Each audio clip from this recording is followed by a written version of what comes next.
Hi, my name is Ivan and welcome to TNS. In this video I would like to give you just a very short overview of a couple of plugins made by Tokyo Dome Records. The first plugin we're gonna look at is called SlickEQ, and it's a 3-band EQ with different modes of saturation and a high-pass filter. Seems simple enough. The second one is called Kotelnikov, and it's a mastering compressor, but we're gonna use it on some different things today, probably the master bus. It's a very versatile compressor that can be used on just about anything. I don't really see the need to use it only in the mastering process. The third plugin we're gonna look at is called Noir, and it's actually a parallel dynamic equalizer. It's also a tool that can do just about anything you want, from EQing, frequency specific or wideband compression, de-essing, and many other things. Now I don't want to bore you too much with explaining how does an EQ work. There will be a time and a place for that. In this video I just want to drop these EQs and compressors into action and see how do they handle something, a real mixing situation. I'm just gonna play a short part of the song that I've been working on. You can find it on the Cambridge site, I'll put the links down in the description. It's called 64 Bristol and it's performed by Wes Meets West. Let's hear just a short part of the intro.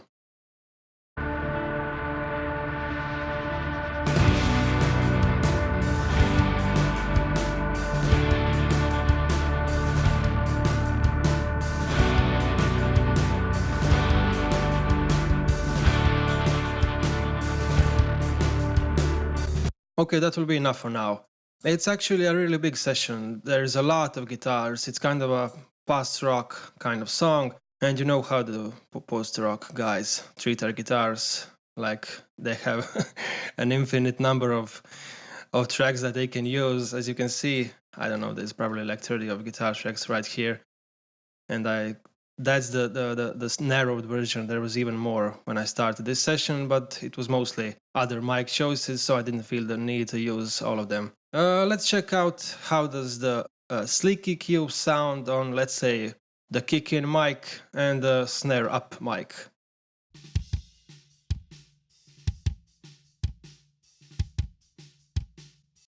Okay, how did that kick sound before I put on this EQ? I'm gonna bypass the EQ now.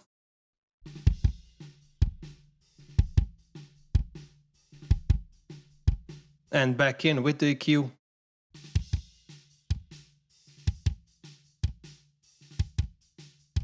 Okay, so what did I do here? I high-passed it around 69 Hz, gave it a 3.5 dB boost around 75 Hz.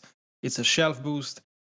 Just a slight knock down around 270 Hz, and giving it actually 10 dB at 2.5 to really get that knock or the click of the kick into the mix, because it doesn't make too much sense to play this in solo. I just wanted to show you how does this thing react in a very specific situation. Let's keep it specific and let's move on to the snare up mic, first with the EQ and then without.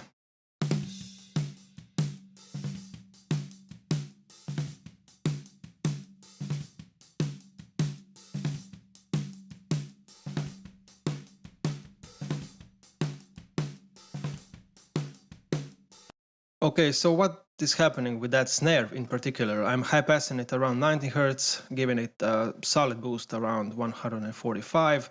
It's a bell boost, that's giving it 6 dB. It has more top, it gives it 5.5 dB, around 3.2K. And I just got rid of the resonance that was kind of weird. It's around 470 Hz, and I reduced it by 3 dB there. Now let's hear it once more. First without the EQ and then I'll gauge it halfway in.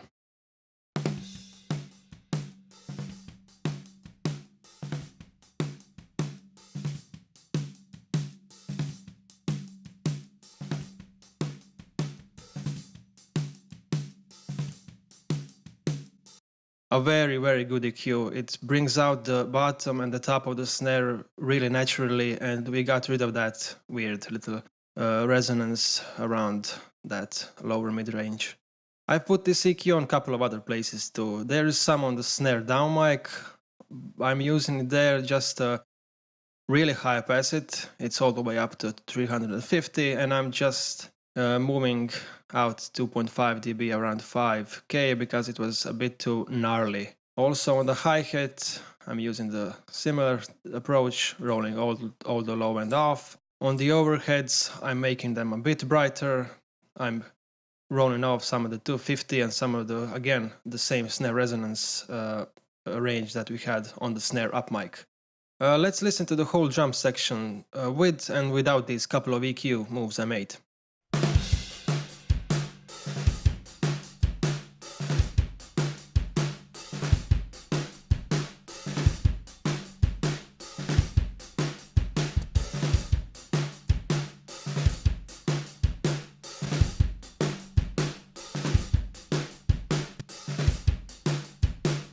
Now with just these couple of moves, I think we got kick sounding the way I wanted it to sound for now, especially when we incorporated that kick subtrack that has a lot of low end with our EQ'd kick in track. The snare sounds good. The whole track doesn't have any other effects, just these 5 EQs actually here, and there's that mastering compressor on the master bus that we're gonna take a look at later. Now on the bass DI track, I have actually 2 of the TDR plugins. First one is an EQ. I high-passed that bass track up to 53 Hz, gave it a solid boost around 85 Hz, more than 7 dB there, and just knocked off a little bit of 3.5K, because when you hear it in the context with the bass amp track, which is really distorted, and as you can see with this EQ, I made it even more present on the top. I gave it 6.5 dB, around 3.9K, and even 10 dB at around 1.3. But I roll off all the low end. Okay, so let's listen to the bass tracks combined. Let's listen to some other part of the song. Let's play it here.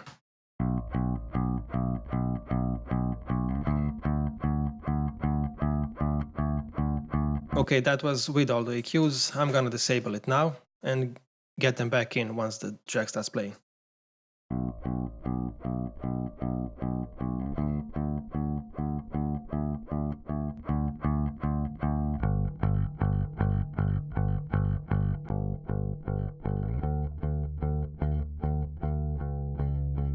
I think we got a very decent bass tone just to start this track out. Okay, after the EQ on that bass track, I have the TDR Noir, which is in this case actually acting like a regular compressor. It can be an EQ, it can be a parallel EQ, it can be a dynamic EQ. But in this case, I'm using it just to knock off a dB or 2 with compression. It's nothing extreme. The ratio is around 2 to 1. Attack is around 24 milliseconds and the release is around 35 milliseconds. Let's play the bass with and without that compression.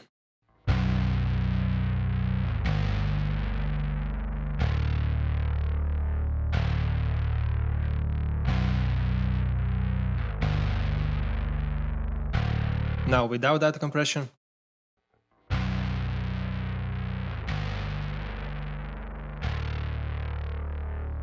And back in.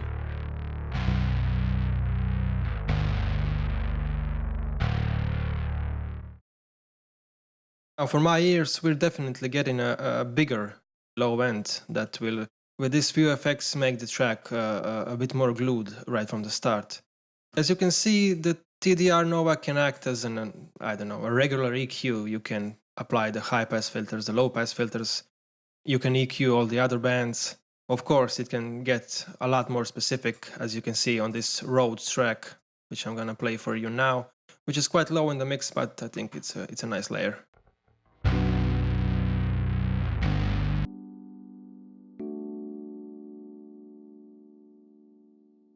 The SlickEQ is spread across these vocal tracks, mostly to roll off the low end. As you can see, it's around 115 here. High passed, it's around 157 here on that other track.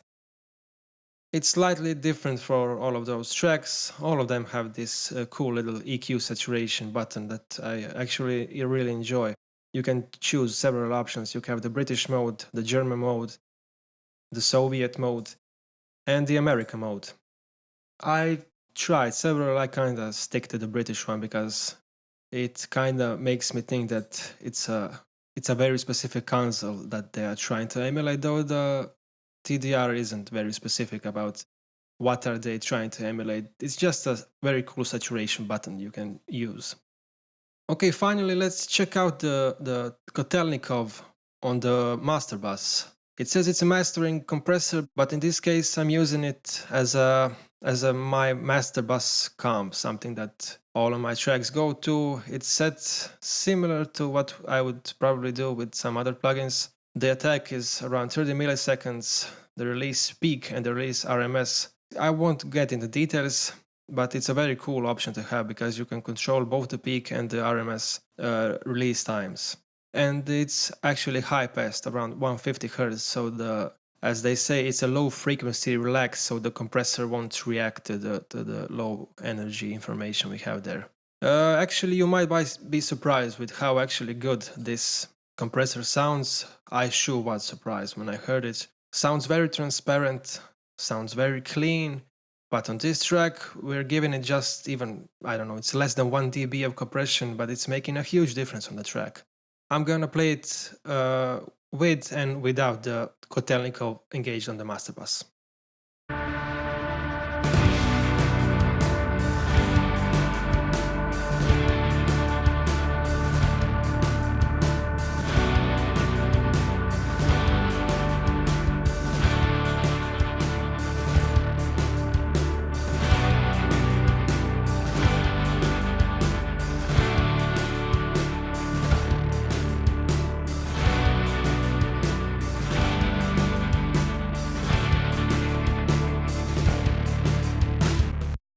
For me, that's making a really big difference. As soon as I disengage the Kotelnikov on the master bus, we kind of lose the low end energy. We kind of lose the glue that this compressor is giving to the whole track. It's really making everything to stand in its own place. When you take a listen to the snare and to the bass together, they're kind of dictating what will bring out the most energy to the track. I kind of tend to use the snare as my, I don't know, probably the loudest element in my mix. The snare up track in this case is probably the loudest one.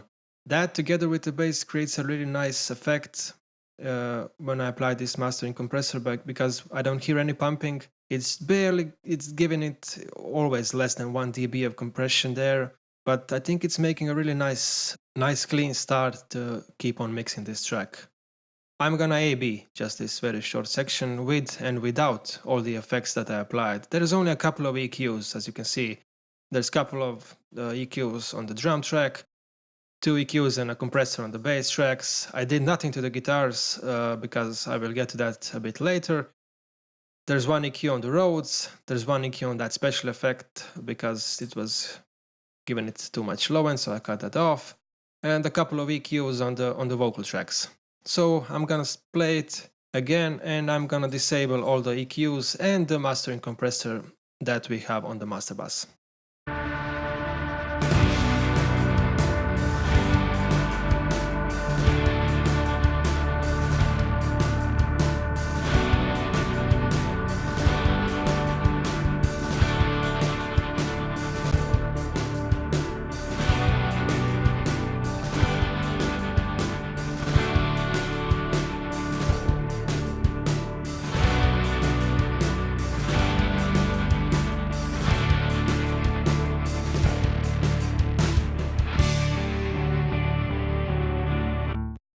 I think that with this couple of plugins, we kind of showed off what actually kind of very few well thought out moves can do.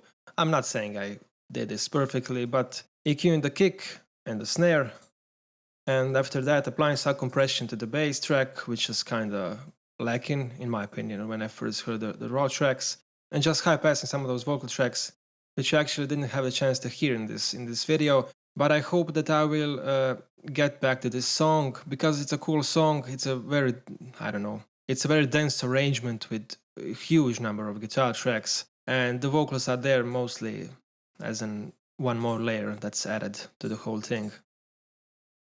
Anyway, to sum it up, why I think the TDR plugins, at least these 3 that I tried, are worth having.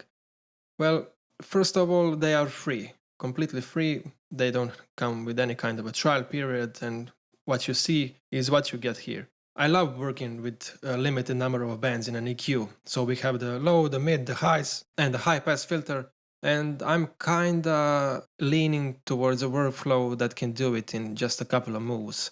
This mastering compressor works very well as a master bus compressor, and I think it's definitely worth trying. The TDR Nova is a plugin that will probably get its own video because it can do so many things. It can do just about anything, and actually I look at this thing as actually a complete channel strip. So if you're looking out to get some new plugins, try something new, I strongly suggest that you check out the SlickEQ, the Kotelnikov, and the Nova from TDR. Thank you for watching, and bye.